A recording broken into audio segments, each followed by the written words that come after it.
Selling and disposing of properties, if you have a portfolio of properties that you're intending, from my experience, at the moment there are few properties on the market. I mean, I think certainly the prices are driven by that, but there are always going to be individuals who, for one reason or another, need to get rid of something and perhaps to change or to adjust because of their own circumstances. Have you any thoughts on that? Do you think there are? I think it's an interesting point. As I said earlier, I think everyone needs a plan, not only a plan to enter the market, a plan to manage the property portfolio, but also a plan to exit the market. And in our experience, we tend to find some experienced investors who reach a stage in their life when other taxes, as opposed to income tax, become quite important, things like inheritance tax. So you might find a couple with a fairly large buy-to-let portfolio are faced with a potentially large inheritance tax bill facing them, so they start looking to diversify their assets and not necessarily sell them on the open market, but they could do that, but they might wish to transfer them, say, to their children. And I think in certain circumstances a property can be quite a flexible asset, in that if there's a large amount of capital gain within a property, a husband and wife can pass the property to their children in stages, thereby utilising annual exemptions for capital gains tax purposes. So we've got some clients who've transferred properties to their kids over 4 or 5 years and done it very, very successfully. There's other taxes, obviously, which have to be taken into account when you're making a gift such as that to your children. The 7-year rule applies for what's known as a potentially exempt transfer, so one needs to be mindful of that.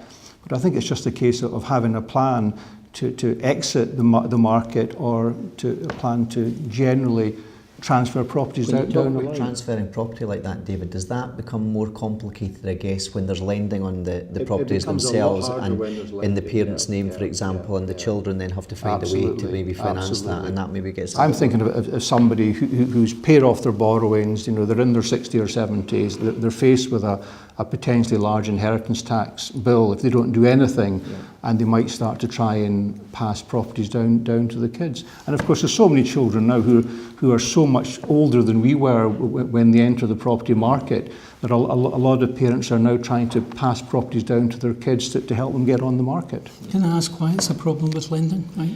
Well, generally speaking, when you've got lending against a property, it really needs to be in the same name as the owner. So if you've got a situation where the parents own the property and then part of the property is owned by the children, that becomes a lot more complicated from a lending point of view. It's not to say it can't be done, it just means that it's not the norm in the buy-to-let lending market, and you maybe need to think about a slightly more flexible approach to how you structure the lending. So you need to think about these things, but as David says, I mean, it's mainly, I guess, in that scenario for people where there isn't lending on the property that you're looking at that type of scenario for people a bit older age. But it's not to say it can't be done, it's just it's not the mainstream, and a bit more thought maybe needs to go into it. Generally speaking, what I find is there's two different people that are exiting the market. There's a couple who had a property and their plans have changed. They had left Edinburgh and thought we're going to keep this for as a long-term investment, and suddenly their life situation dictates that actually they need the equity out. So it's two people that own it, invariably maybe with no children. They sell up and they do something else with it.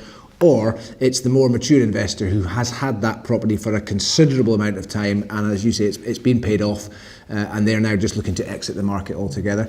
And the success at which you are going to achieve a sale will be largely dictated by how wisely you bought that property. So if you've chosen wisely and you've bought a property which in the current climate is quite difficult to buy, the chances are when you come to sell it, there'll be lots of people looking to buy it, and these premium properties are hard to buy, quicker to sell. The properties that are sometimes more troublesome is when investors targeted the higher yielding properties, which tend to be in the less prime areas, easier to pick up, but there's some considerations to be made when selling it. And then of course there's the consideration of you've got a tenant living in your property.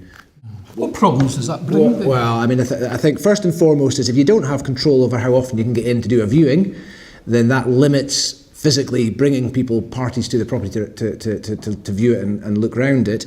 And of course you lose control over presentation. Presentation is so important. You've got to make the property look good to achieve maximum sales value, and you've also got to appreciate that the tenant isn't going to spend hours before every viewing tidying up, making sure it looks pristine, as you would if you were the homeowner.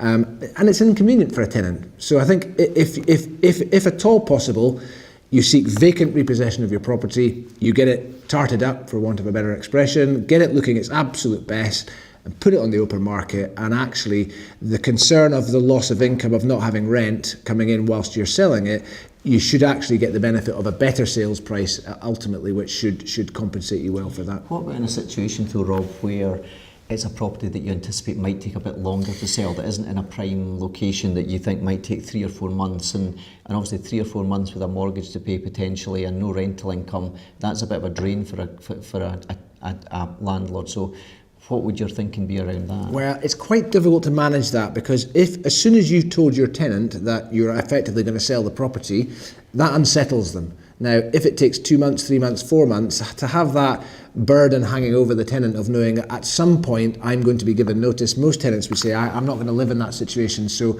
I'm going to give notice and I'm going to move out and I'll drive that termination. So that's quite difficult to manage.